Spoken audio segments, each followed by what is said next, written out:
nós temos experimentado dessa presença gostosa do Espírito Santo aqui. O Espírito Santo, irmãos, ele é tudo o que eu e você precisamos para continuar vivendo. Ele é tudo. Não queria que você tomasse o Espírito Santo como uma parte importante da sua vida. Eu queria que você tomasse o Espírito Santo como tudo para a sua vida. Diga: o Espírito Santo é tudo para mim. Fala assim com mais pujança, com mais certeza. Diga: o Espírito Santo é tudo para mim. E muito mais. Irmãos, aquele momento que nós orávamos, eu percebi uma unção quando dizíamos que você devia tomar como começo hoje. Eu entendi, irmãos, que aquele momento foi realmente um momento profético para algumas pessoas aqui. Eu entendi que era um momento profético. Para todos nós é uma realidade, mas para algumas pessoas, irmãos, eu vi uma palavra profética aqui naquele momento. E eu queria que você entendesse, queridos, que o Espírito Santo, ele está à sua disposição para te ajudar nesta caminhada. Nenhum de nós aqui, irmãos, é forte o suficiente para poder continuar se conduzindo nessa jornada. Nenhum de nós aqui é capaz de si mesmo para dizer: olha, eu vou chegar até lá e com os meus esforços. Irmãos, não é assim que funciona. Se o Espírito Santo não entrar nessa caminhada com você, você não vai conseguir chegar lá.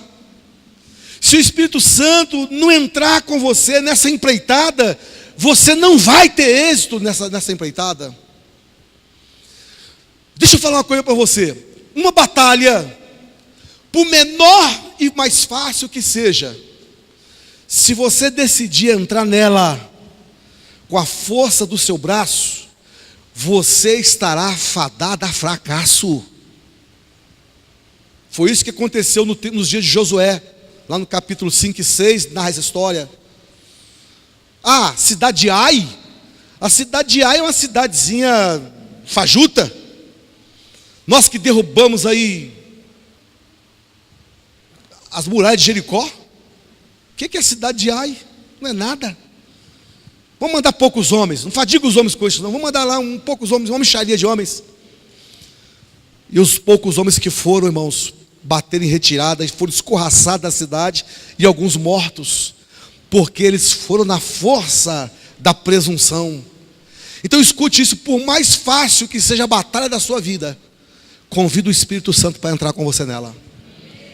Porque uma batalha, por mais fácil que seja, é suficiente para te derrubar, e te derrubar feio, quando você confia na força do seu braço. Agora, por outro lado, escute isso: uma batalha, por renhida que seja, por enorme que seja, por gigantesca que seja, por invencível aos nossos olhos que seja, que vier contra você, se o Espírito Santo estiver com você, você já entra nessa batalha como mais que vencedor. Então a diferença não está no tamanho da batalha. A diferença não está na densidade da batalha. A diferença não está no volume agressivo da batalha. A diferença está em a presença do Espírito Santo está ou não com você nessa batalha. Então eu queria que você entendesse que essa palavra profética que você recebeu nessa noite, que diz respeito a você, você só está começando. Por quê? Porque o Espírito Santo está começando com você nessa jornada. Você entende isso? O tema dessa noite, irmãos, eu não tenho conseguido falar outra coisa aqui nesses domingos. Eu tenho ido sempre nessa direção. Não sei quanto tempo vou ficar nessa fala, mas nós temos falado o tempo todo aqui sobre o Espírito Santo. Cada dia tem um assunto relacionado ao Espírito Santo. E hoje o tema vai ser unção e ungidos. Amém? Diga unção e ungidos. Eu acho que tem alguns equívocos com relação a isso aí nas igrejas. Eu acho que tem muita gente pregando algumas coisas por aí que não são muito bem assim. Então hoje eu quero desmistificar alguma coisa com relação a esse assunto. Mas quero trazer o que é verdadeiro, o que é de fato, o que é essencial no campo da unção. Então, nessa noite, nós vamos definir melhor o que é unção. Porque tem muita gente buscando unção, mas se for perguntar para defina o que é unção, elas não sabem definir o que é unção. E tem outras que até sabem o que é unção, no contexto de que elas entendem, o prisma que elas enxergam, mas também tem muitos equívocos com relação à unção. Aliás, eu queria que você abrisse a sua Bíblia em Salmos 105. Aliás, existem algumas interpretações estranhas, equivocadas com relação principalmente ao versículo que eu vou ler agora. O Salmo 105, verso 15 diz assim, dizendo: não toqueis nos meus ungidos, nem maltrateis os meus profetas. Não toqueis os meus ungidos, nem maltrateis os meus profetas. Eu acho que todos nós já ouvimos alguém falar alguma coisa relacionada a isso em algum lugar. E eu também tenho entendido, irmãos, que este versículo tem sido erradamente aplicado quando quase que invariavelmente ele é falado nas igrejas. Existe uma linha de líderes hoje que gostam de usar este versículo, irmãos, como uma blindagem da sua vida. Como se quisessem se autoproteger. Como se quisessem fazer uma blindagem de si mesmo. No sentido, até mesmo alguns, um pouco mais arrojados e agressivos, costumam usar esse texto numa defesa pessoal e ao mesmo tempo como uma ameaça, quando se vê em uma conjuntura em que possam estar sendo arguídas as suas obras. Quando alguns líderes se sentem meio que acuados, ou percebe-se que estão sendo investigados, ou criticados, então saem em sua defesa com esse versículo. Não toque no ungido do Senhor, e eu sou ungido do Senhor. Aí as pessoas incautas, sem o devido conhecimento, elas começam a se sentir amedrontadas, e às vezes aquele líder tem até alguma coisa passível de correção, passível de até, quem sabe, uma reprimenda, mas as pessoas começam a ficar amedrontadas e dizem: olha, realmente não vamos tocar nessa unção, neste líder, porque ele é ungido do Senhor. E às vezes as coisas erradas que tem a vida daquele líder continuam erradas, porque todos têm medo de mexer, porque afinal de contas não se pode tocar no ungido do Senhor. Mas hoje nós vamos mostrar que as coisas não são bem assim. Até porque nós precisamos de definir o que é unção, e precisamos também hoje definir quem que é ungido na casa de Deus. Vocês entendem isso? E vocês vão ver hoje que essa desmistificação que vamos fazer, de alguma forma, vai abençoar muito a sua vida.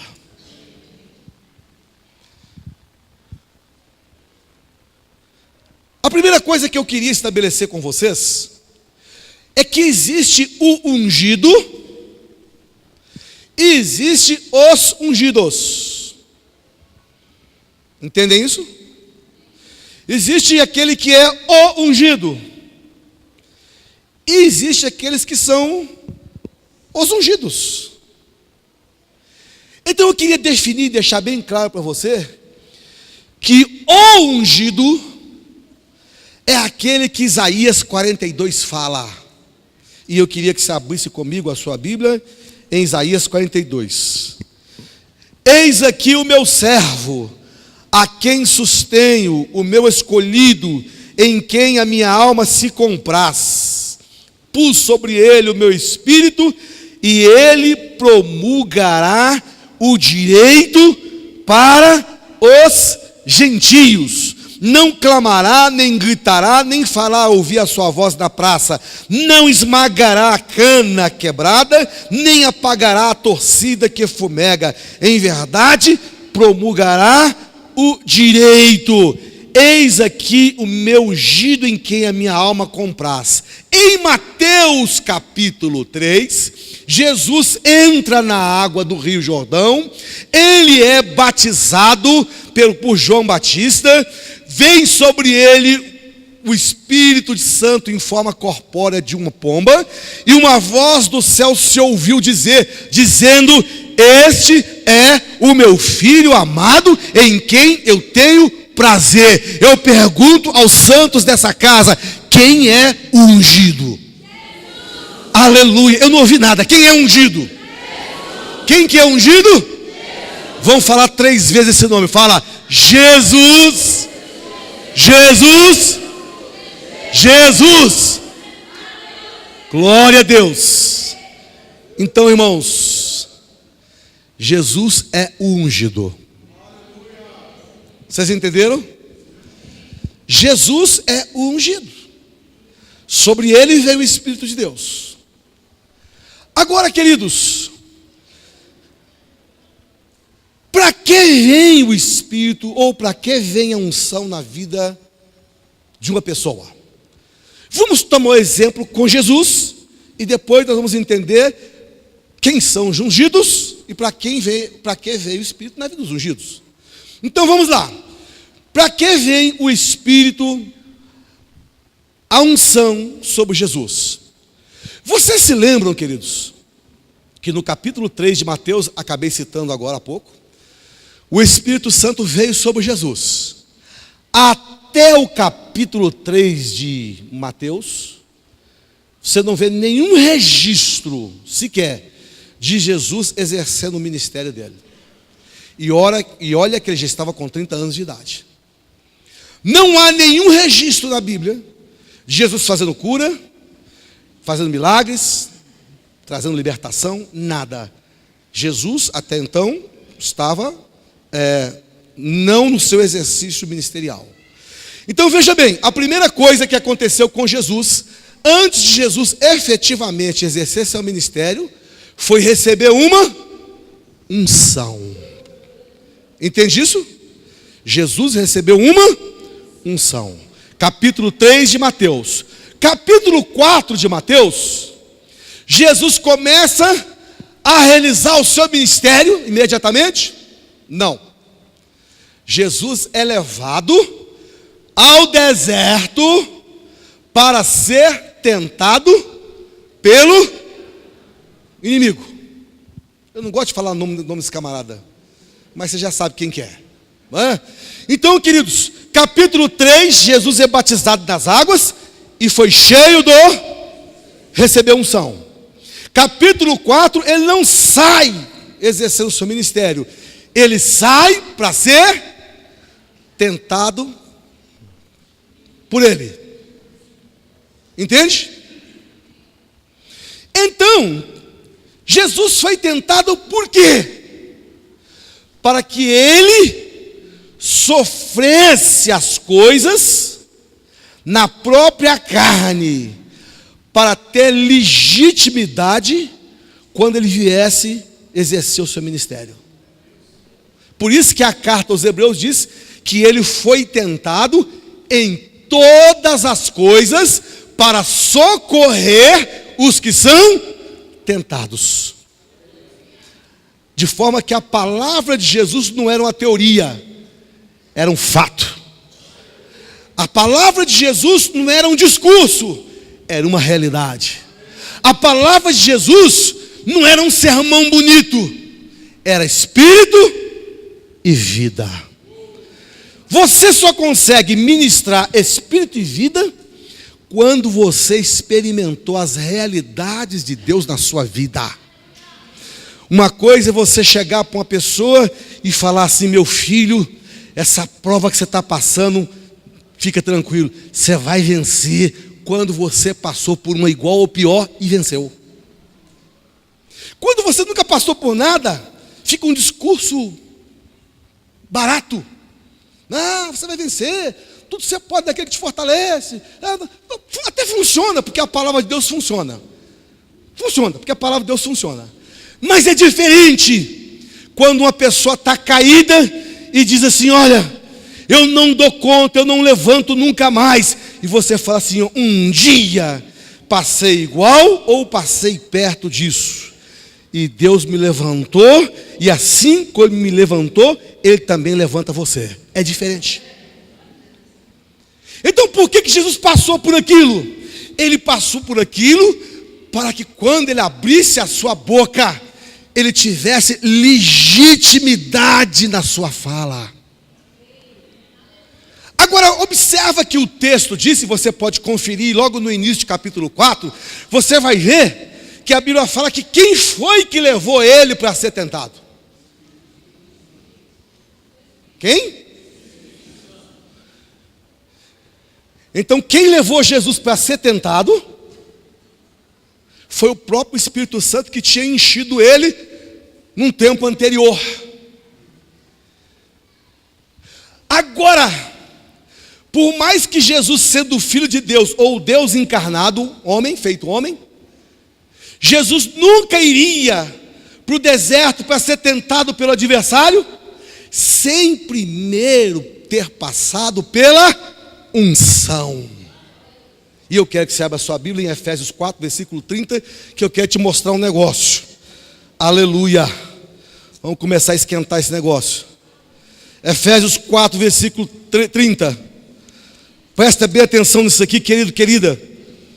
E não entristeçais o Espírito de Deus, no qual fostes selados para o dia da redenção.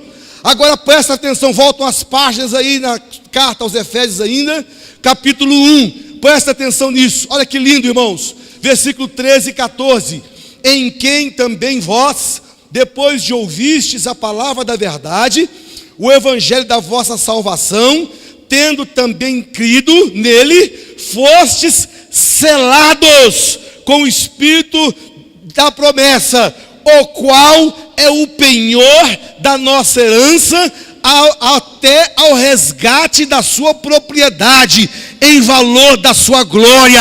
Então a unção é o penhor, a unção é a garantia, a unção é o que segura, e foi a unção em Jesus que segurou ele no deserto sem pecar.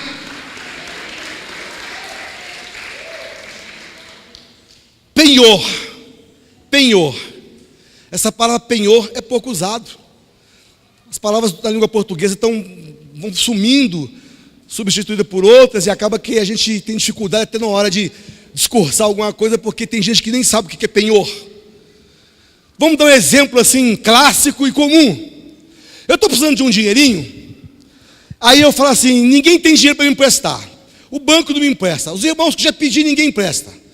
Aí eu descobri que eu tenho uma joia lá em casa, uma joia de ouro, um colar, alguma coisa, um relógio, alguma coisa, não sei quanto vale. Então eu vou na Caixa Econômica Federal e eu falo assim: olha, eu quero um dinheiro emprestado, eu quero penhorar esse bem. Penhorar.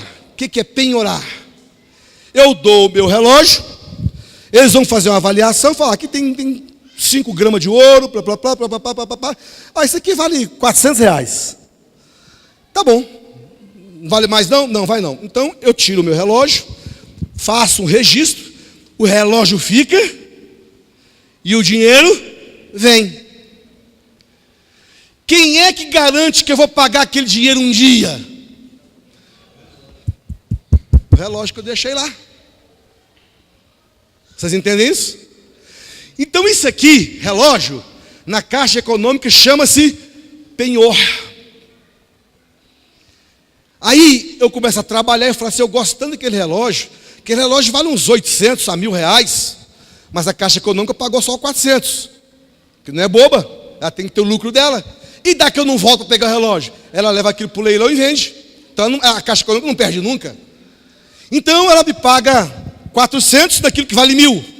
Mas tudo bem, eu preciso dos 400, deixei lá. Logo, eu não vou querer ficar sem esse relógio que eu gosto tanto, que vale mais do que eu peguei. O que eu vou fazer?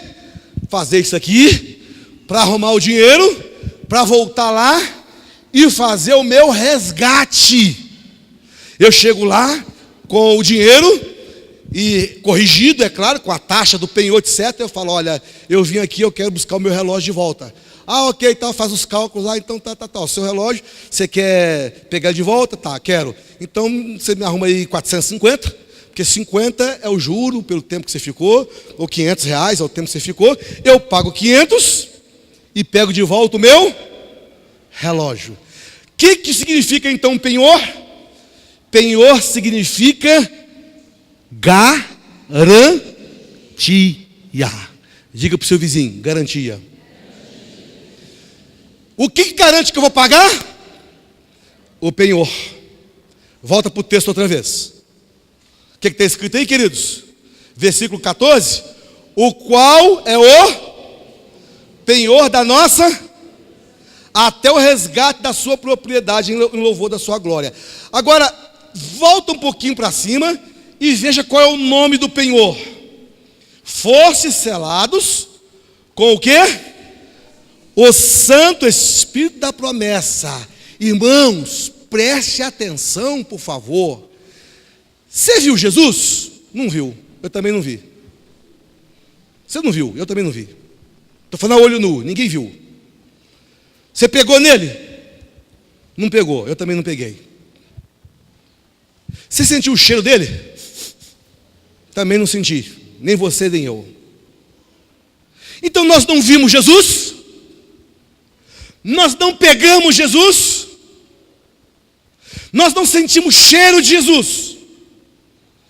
Nós sentimos a temperatura dele? Ele está aqui entre nós, irmãos? Jesus está aqui? Põe a mão assim, vê se você acha a temperatura dele. Consegue? Quantos graus tem? Ninguém sabe responder isso. Então, você não viu Jesus, nem eu vi. Você não sentiu o cheiro dele, eu também não senti. Você não tocou nele, eu também não toquei. Você não sentiu a temperatura dele, eu também não senti. E como é que nós estamos todos aqui assentados, sem ver, sem sentir cheiro, sem tocar, e nós estamos acreditando numa pessoa que não vimos, não sentimos cheiro, não tocamos, não sentimos a temperatura? Irmãos, o que nós estamos fazendo aqui, se nós não sentimos nada disso, se nós não percebemos nada disso? Meus irmãos, eu não vi, eu não toquei, eu não senti a temperatura, mas o Espírito Santo que está em mim, que está em você, é o penhor, é a garantia que Ele está aqui.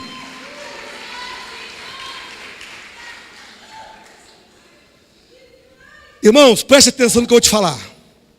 Eu nunca tive dúvida que o meu nome é Willer. Mas por uma distração qualquer, pode ser que alguém me chama de Zé Antônio e eu olhe. Pode ser. Então é quem distrai. Ô Zé Antônio! O que eu olhei? Não chama Zé Antônio, chama Willer. Não é assim? Pode ser que a gente distraia. Pode ser, irmãos, que nós tenhamos dúvida com relação a muitas coisas na vida. Mas vou te dizer uma coisa. Quanto a mim, eu vou dizer quanto a mim, eu não sei quanto a você. Para mim, é impossível não crer que Jesus Cristo é real. Vou te dizer mais, Jesus Cristo hoje para mim é mais real do que você que eu estou vendo. Jesus Cristo para mim é mais real do que eu mesmo. Pode ser que eu olhe no espelho quando chegar lá em casa, como eu olhei hoje algumas vezes, e pode ser que eu olhe hoje à noite antes de dormir, quando eu for escovar os dentes, eu olhar para o meu rosto, pode ser que eu dê uma olhada e volte e fale, mas sou eu mesmo que estou ali. Pode ser até que eu tenha essa dúvida, mas é impossível duvidar da realidade essencial de Jesus. Sabe por quê? Porque o Espírito Santo habita em mim. Pode ser que você tenha a dúvida que você é você. Acho que é um pouco impossível, mas sei lá. Tem hora que a gente fica meio maluco, tem hora que a gente fala, sou eu mesmo que estou ali. Tem hora que alguns olham no espelho assim de vez em quando e falam, meu, sou eu mesmo? Eu estou tão bonito, sou eu mesmo essa pessoa. Queridos irmãos, se o Espírito Santo não tivesse aqui, em mim e em você, que bobajada seria essa noite estar neste lugar. Assistir novela da Globo, que é uma das piores porcarias do planeta Terra, que é um dos maiores lixos do planeta Terra, talvez fosse melhor do que estar aqui, se o Espírito Santo não estivesse aqui. O que nós estamos fazendo aqui? Apesar de que nesse tempo, acabei conhecendo muita gente boa, muita gente legal, aqui nós temos pessoas maravilhosas, talvez aproveitássemos um pouco disso, mas não seria nada mais do que isso. Mas há uma força que nos constrange a estar aqui. Há uma coisa que queima dentro da gente. Há uma coisa que queima dentro de mim. E há uma coisa que queima dentro de você. Esse negócio que vai queimando dentro da gente, que não sabe dizer o que é, e ao mesmo tempo nós sabemos que é a unção de Deus, mas não sabe explicar como. A gente sabe que é Deus, mas não sabe explicar como que Deus faz esse negócio com a gente. Queridos, eu não tenho dúvida, irmãos, isto é a presença do Espírito Santo que está na minha vida e na sua vida, e eu quero declarar que essa presença tende só a aumentar na sua vida, porque o fogo arderá continuamente no altar do Senhor e não se apagará. Então, número um, por que ser ungido? Para ser selado, para ser garantido. Vem aqui, Davi, por favor.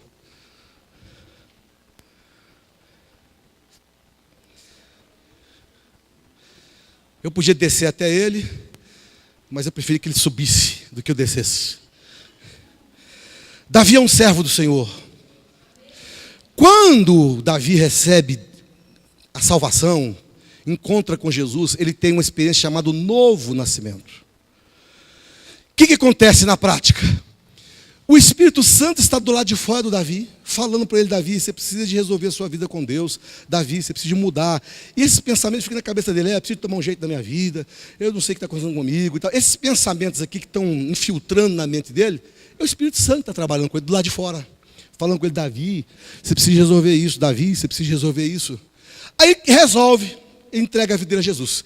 Quando ele confessa Jesus como Senhor, esse Espírito Santo que está do lado de fora, falando com ele, o Espírito Santo entra. E depois que ele entra, passa a ser um com ele. O Espírito Santo, de vez em quando Davi quer ir para cá, mas o Espírito Santo quer que o negócio seja para cá. É para cá, menino, para cá. Então vem para cá. Ele vai, tem umas crisezinhas de vez em quando, uns problemas, mas ele vai andando nos passos do Espírito Santo. Aqui, o que está acontecendo aqui? O Espírito Santo está dentro dele. Serginho, cadê você, Serginho? Vem cá, menino. Você faz bem esse papel, vem cá. Já está todo de preto, já está vestido a caráter. Já está no jeito. Está vestido. Então, vamos lá. O Davi vai fazer o papel daquele camarada que eu não gosto de falar o nome dele. Então tá. Durante muito tempo, esse caboclo aqui, ó, o inimigo, Fica um pouco mais distante, porque você não aguenta o tranco comigo, não. Com o Espírito Santo, ele não aguenta, não. Esse sujeito tentou fazer de tudo para esse aqui, não está caminhando no caminho. Agora, irmãos, ele não vai desistir durante um tempo. O que vai acontecer? Ele vai querer vir para perturbar o Davi. Quando o Davi ainda não tinha o Espírito Santo dentro dele, o Davi não tinha um penhor. Penhor é o quê mesmo? Como é que é o negócio? Então Davi não estava garantido. Então ele fazia o que queria com Davi. Fazia o que queria com Davi. Coitado de Davi, gente. Coitado. Cuidado, você não quebrar Davi no meio, tá? Cuidado. Então aí ele está pegando Davi para lá, está judiando Davi, está maltratando Davi. Mas o Davi não convidou aquele que é o forte para estar com ele. E o forte está falando com esse Davi, precisa resolver isso, Davi. Você está virando um caco na mão dele. Ele está fazendo de você gato e sapato. Você precisa resolver, meu filho. Aí ele resolve. Aí ele aceita Jesus, resolveu. Aí vai lá, segura um tempinho. Ele aceitou. Quando ele aceitou, o Espírito Santo entrou.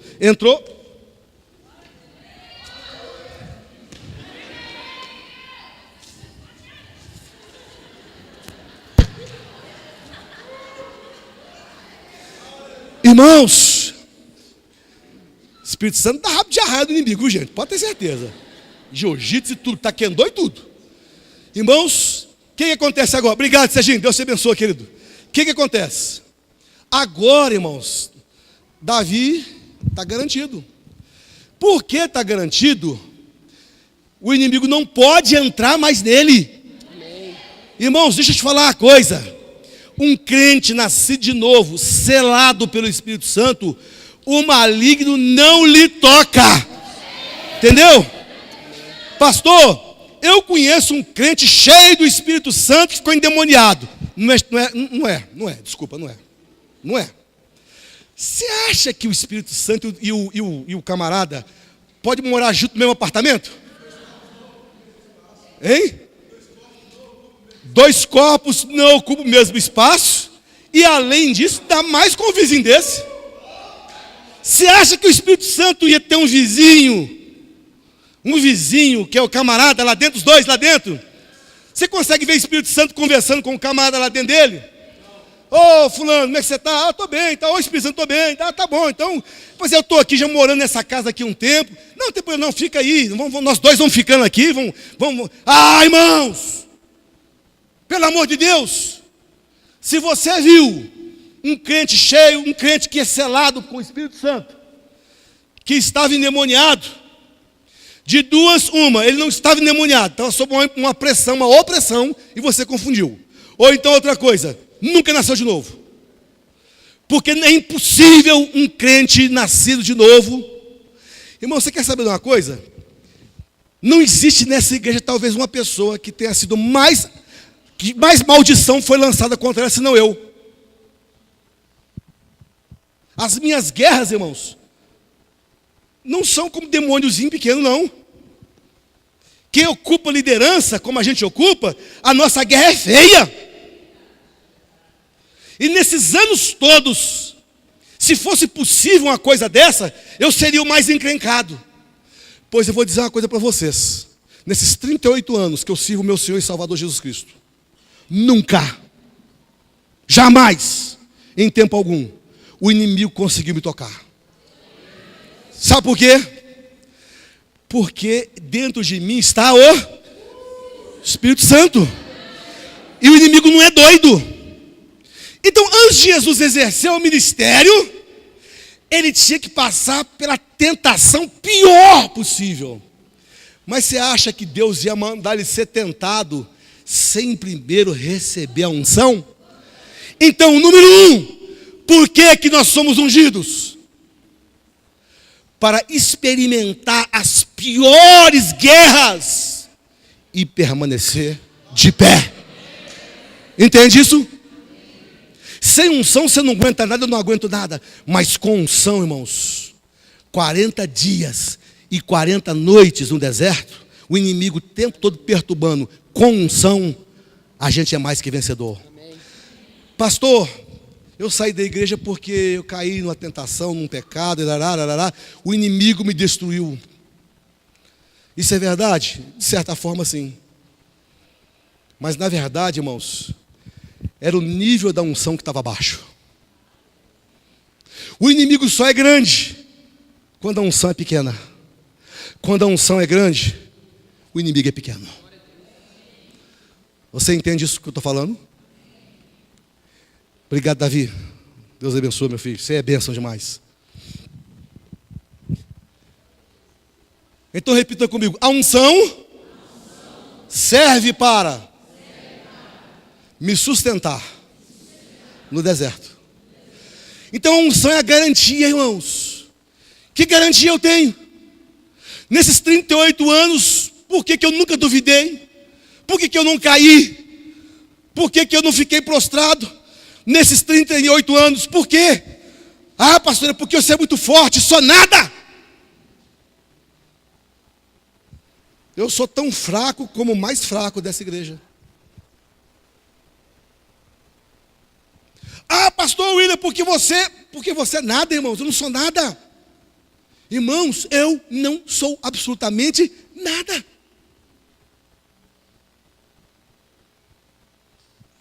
Mas Deus olhou para mim com misericórdia e me batizou num nível de unção maior. Então, se algum dia eu tiver que gloriar, eu vou gloriar no Espírito Santo.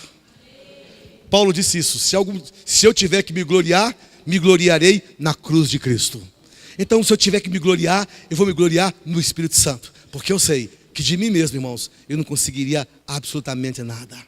Aliás, talvez realmente eu seja, sem demagogia e sem falsa humildade, talvez eu seja realmente o mais fraco da igreja.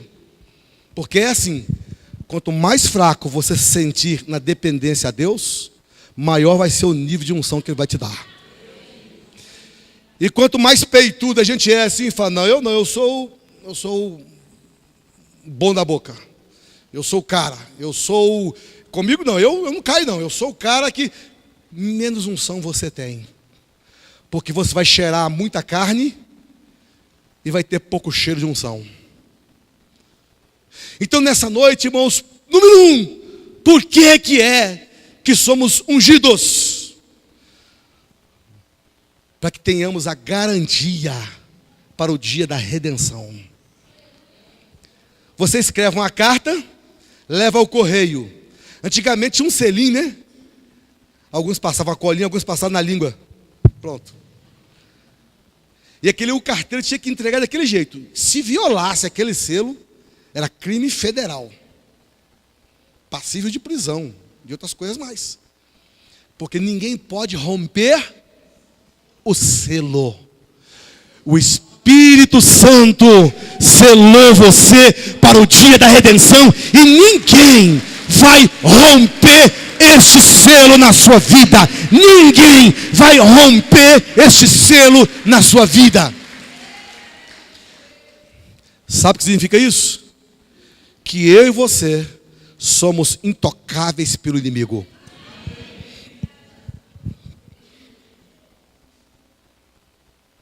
Aleluia. Agora eu vou tentar ser breve no número 2. Acho que eu não vou conseguir. Depois eu continuo essa mensagem então. Número 2. Por que nós fomos ungidos? Agora, eu vou precisar que você vai comigo em Isaías 61. Meu Deus, eu tenho muita coisa para falar sobre isso aqui. Mas eu não sei se eu vou dar conta. Se não der, quem sabe domingo que vem eu volto nesse assunto. Eu preciso mexer nesse assunto com vocês com mais cuidado. Porque eu tenho muita coisa para falar para vocês aqui. Isaías 61. Ainda se referindo à pessoa de Jesus, o profeta diz assim: o Espírito do Senhor Deus está sobre mim, porque o Senhor me ungiu para pregar boas novas aos quebrantados. Ou enviou-me a curar os quebrantados de coração e a proclamar a libertação aos cativos e a pôr em liberdade os algemados e a pregoar o ano aceitável ao Senhor e o dia da vingança do nosso Deus e a consolar todos os que choram, e a pôr sobre os que em Sião estão de luto uma coroa em vez de cinzas, óleo de alegria em vez de pranto, veste de louvor em vez de espírito angustiado, a fim de que se chamem carvalhos de justiça, plantados pelo Senhor para a sua glória. Número 2, por que fomos ungidos? Para isso aí que você acabou de ouvir. Resumindo, para você ser a extensão do ministério de Jesus na terra. Entende isso? Deixa eu repetir isso. Para que você se torne a extensão do ministério de Jesus na terra. Porque sem unção, você não vai conseguir realizar a obra do Senhor.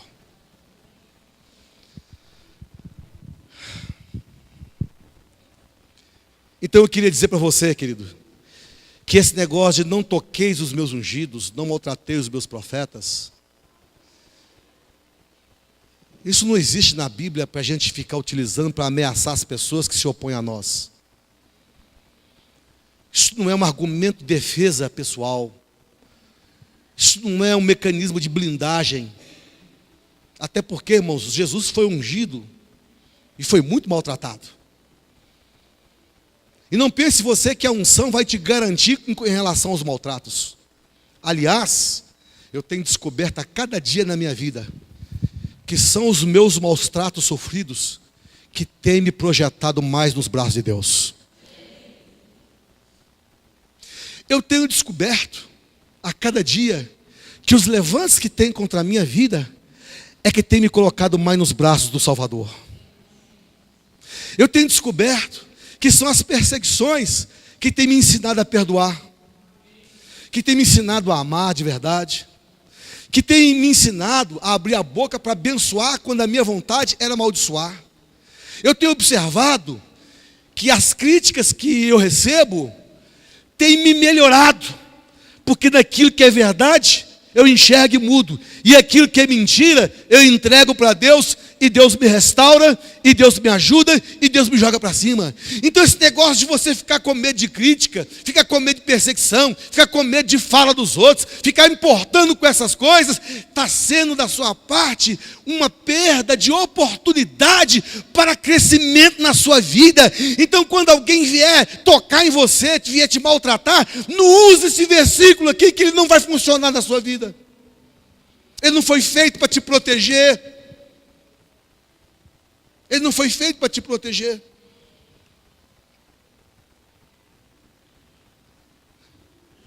Aliás, quanto mais você se procurar a defender-se, mais Deus vai cruzar os braços acerca da sua necessidade de proteção. Quando as pessoas se levantarem contra você, e você for correr atrás do prejuízo, Deus vai cruzar os braços a seu respeito. E quanto menos você se importar com isso, Deus vai tomar a sua causa e a sua dor. Tiago disse que a sua ira não produz justiça de Deus. Tem gente que fala assim: eu vou colocar essa pessoa nas mãos de Deus. O tom de voz já mostra que ela está com raiva. Eu não sei qual Deus, porque se estiver falando do nosso Deus, Deus não está nem aí para a sua raiva. Deus já tem a raiva dele própria. Irai-vos e não pequeis, não vos vingueis uns aos outros, como está escrito: a mim me pertence a vingança e eu retribuirei. Palavras do Senhor nosso Deus. Então escute uma coisa: a maior imaturidade da igreja, de muitos pastores hoje, é usar esse versículo: não toca nos ungidos. Isso é forçação de barra. Isso é medo de ser arguído. Isso é porque às vezes tem coisa errada. E eu estou com medo da investigação de vocês. E eu estou com medo do confronto de vocês. Então eu começo a dizer: olha, não maltrate os profetas. E cuidado, não toque nos ungidos. Como se eu ameaçasse vocês. Para que vocês, irmãos, quem tem isenção, não use esse texto para se defender. Quem tem isenção, diz para o povo assim: sede meus imitadores como eu sou de Cristo.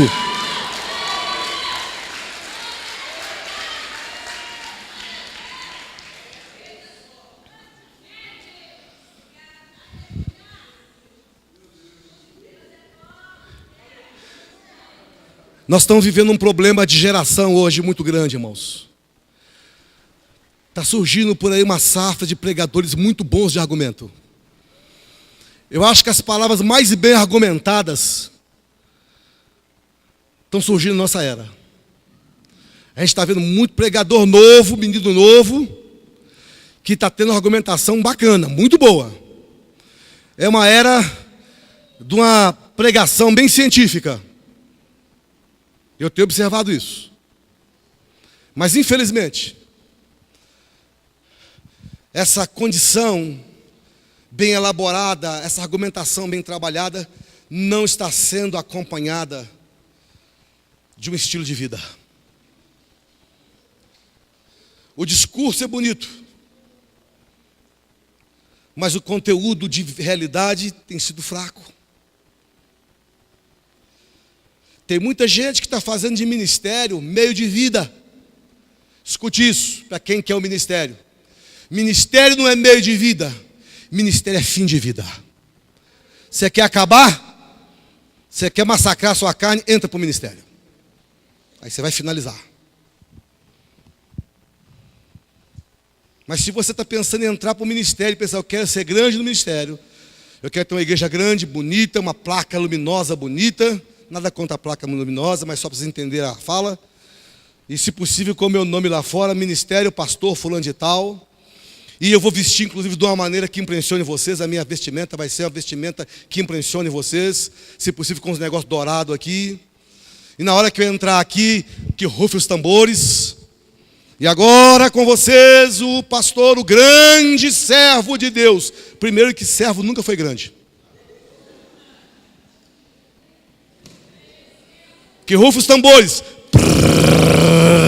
Pam, pam, pam, pam, pam, pam. Que entra agora o grande servo de Deus, William Guimarães. Aí solta aqueles bambolinhos assim, esse negocinho que tem na... Como é que chama aquele assim? Que são um tanto de papelzinho, hein? Confete. Aí toca uma máquina de fumaça. Fumaça tudo aqui. E eu... E todo mundo fala... Oh! E eu faço um tom de voz diferente. Irmãos, pelo amor de Deus. Sabe como eu comecei o ministério, irmãos? Eu comecei o ministério. Eu trabalhava o dia todo, de segunda a sábado. Estudava à noite. E os domingos que eu tinha para descansar, está aqui o Alisson e os que lembra disso, o Hélio também, que lembra disso. Eu jejuava pela manhã toda. Nós, lá em casa, eles também. E nós saíamos de casa em casa, irmãos. Chamando as pessoas e levávamos lá para aquela mata do estudo agronômico. Ia convidando as pessoas da rua. Era uma palavra tão simples que a gente pregava, mas muito ungida, irmãos. Chegava na hora da oração, Gleidson, subia um poeirão, porque era muita pessoa cair no chão endemoniada. Muitas. Você lembra disso, Alisson? Lembra disso? Vocês lembram disso? Eles eram pequenininhos. Quando Deus encheu do Espírito Santo esses homens hoje que estão aqui, eles eram tudo pequenininhos, os três. Sorainha está com o Senhor agora no outro nível de unção, mais do que nós, inclusive. Mas os três, ele, a Soraya e o Wilson, o Alisson, quando Deus encheu do Espírito Santo, foi uma gracinha. Eles eram tudo pequenininho, orando, chorando, orando em línguas. Os três de uma vez só. Deus pegou os três numa lambada só. Foi muito lindo aquilo. Eu tenho saudade dessa época, irmãos. Porque era tudo muito simples. Muito simples. Não tinha máquina de fumaça. Não tinha nada, não tinha tambor tocando. Era tudo muito simples. E as pessoas eram libertas. Eu lembro na casa da mamãe, né, Wilson? Você está chorando ali. Lembrando disso. Mas nós ficávamos ali até 1h da manhã. Mamãe fazia um chamate, que até hoje eu sinto o cheiro dele. E a gente não tinha o que dar para as pessoas, então a gente comprava umas bolachinhas. E o nosso culto às vezes ia até 1h da manhã, num sábado, numa sexta-feira. E aquelas pessoas que a gente ganhava no domingo, elas eram trazidas para aquela noite. E Deus ministrava aquelas pessoas. Pastor Diógenes, que não está aqui agora, hoje está viajando, foi uma das almas que nós ganhamos naquela época. Eu preguei na Praça da Estação muitas vezes. Eu preguei na Praça 7 muitas vezes. Eu preguei na Praça da Liberdade muitas vezes. Eu preguei na Praça Raul Soares muitas vezes. Mas o que mais me marcou é quando eu preguei na Praça da Rodoviária. Era rodeado por aqueles gays e por aquelas prostitutas. E muitas foram as vezes que ficava 2, 3 do meu lado. E elas pegavam assim nas minhas mãos, eu segurava nas mãos delas. E elas choravam. E diziam: eu quero esse Jesus que você está pregando, pastor. E eu punha as mãos na cabeça delas, elas caíram no chão endemoniadas, irmãos. A geração de hoje não quer fazer isso. Você quer exercer ministério, irmão? Esquece esse negócio de um terninho cheio de trem brilhante. Esquece desse negócio de você ter uma grande igreja. Se você pensa em ter uma grande igreja porque você quer ganhar muitas almas para Jesus, tudo bem. Mas se você quer ter uma grande igreja para ter uma projeção, esquece isso, pelo amor de Deus. Tem gente aqui que nunca vai estar na frente de uma igreja grande. Seu ministério vai ser de pouca gente, mas vai ser um ministério de muita unção. Eu prefiro estar com 5 pessoas no ministério, onde a unção é palpável, do que estar com 2.000 pessoas e todo mundo na carne. Então hoje à noite, queridos, eu queria te lembrar, para que unção? Para que unção? A unção é para você realizar a obra do Senhor. É para você curar os quebrados do caminho. É para você arrancar as algemas dos encarcerados. É para você ir atrás dos desesperados que estão procurando o suicídio como a última alternativa. E você aparecer no caminho dessa pessoa e falar: não, não faça isso. Seu caminho ainda vai ser sobremodo longo. As pessoas não querem mais isso. Mas é isso que Deus continua querendo. Ter um grande ministério não é ter um grande nome, uma grande igreja, uma grande placa. Ter um grande ministério é operar na vida de uma pessoa a grande obra da unção. Então, queridos, eu quero fechar essa palavra. Meu Deus, eu fui lá na casa da mamãe quando eu falei do chazinho dela. Eu sinto o cheiro do chá até aqui agora. Ah, Deus maravilhoso. Escute isso aqui, uma coisa. Isso vai mudar, vai revolucionar a sua vida. Você quer unção? Quantos querem unção? A igreja tem pedido errado. Tem visto unção como uma coisa. A unção não é uma coisa que você busca e Deus te dá. Abra sua Bíblia em Atos 10, 38, e depois vamos para João e eu vou terminar. Hoje eu vou passar aqui uns minutinhos, mas é para o seu bem que eu estou fazendo isso. Atos 10, 38.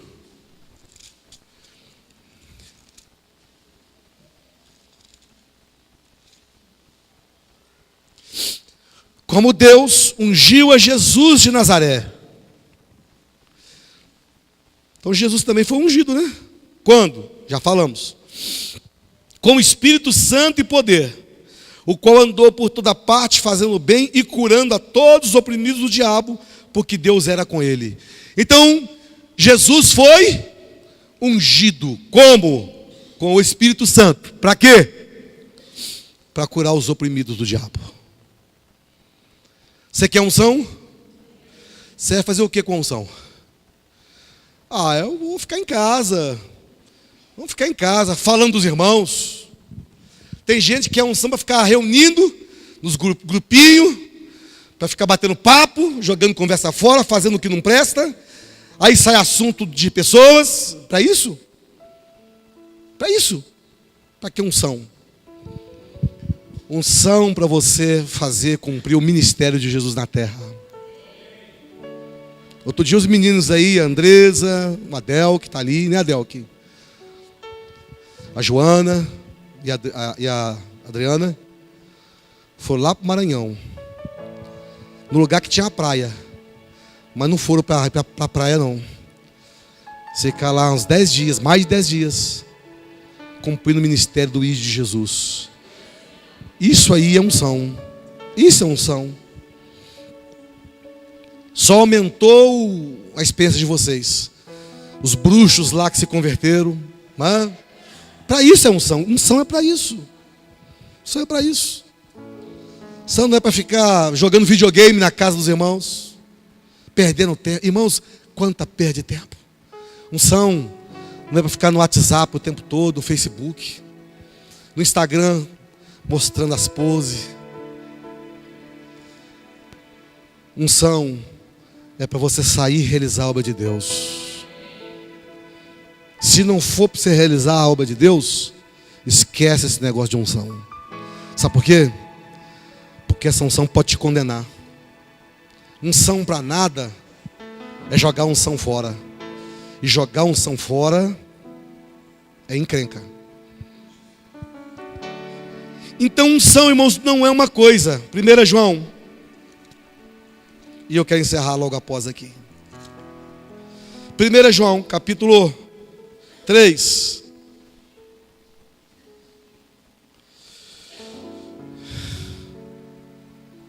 Capítulo 2.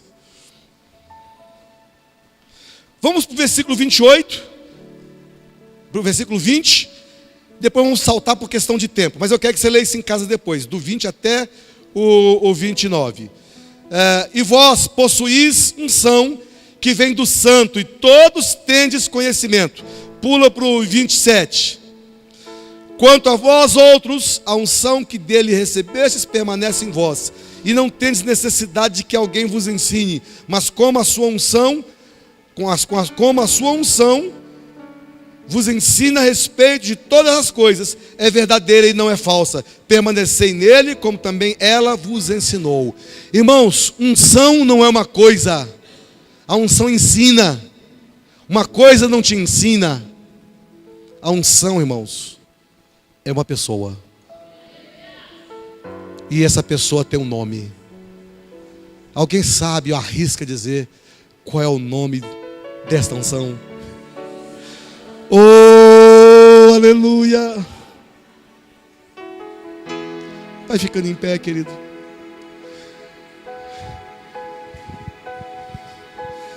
Depois de Jesus, que é o ungido, todos nós que recebemos a Cristo somos os ungidos. Então esquece esse negócio de que o pastor é ungido que ninguém toca. O pastor é ungido, então não toqueis, maltrateis os meus profetas, e não toqueis os meus... Não, irmãos. Unção você tem e eu tenho, todos nós temos. As nossas responsabilidades são diferentes, mas no quesito unção, todos nós somos ungidos. Eu não sou mais ungido que você. Aleluia. Vamos orar sobre esse assunto.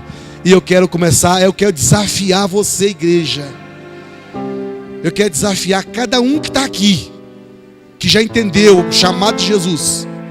Eu quero desafiar cada um de vocês a ser ungido ministro de Deus, que a partir de hoje vai entender que deve sair daqui e ser uma testemunha fiel de Jesus aonde você passar. Porque essa unção não foi dada só para mim, ela foi dada para mim, para você, para todos nós. Todo mundo aqui nessa casa tem unção. Todo mundo aqui é ungido de Deus. Quantos creem nisso? Se você quer, levanta suas mãos e comece a orar sobre esse assunto.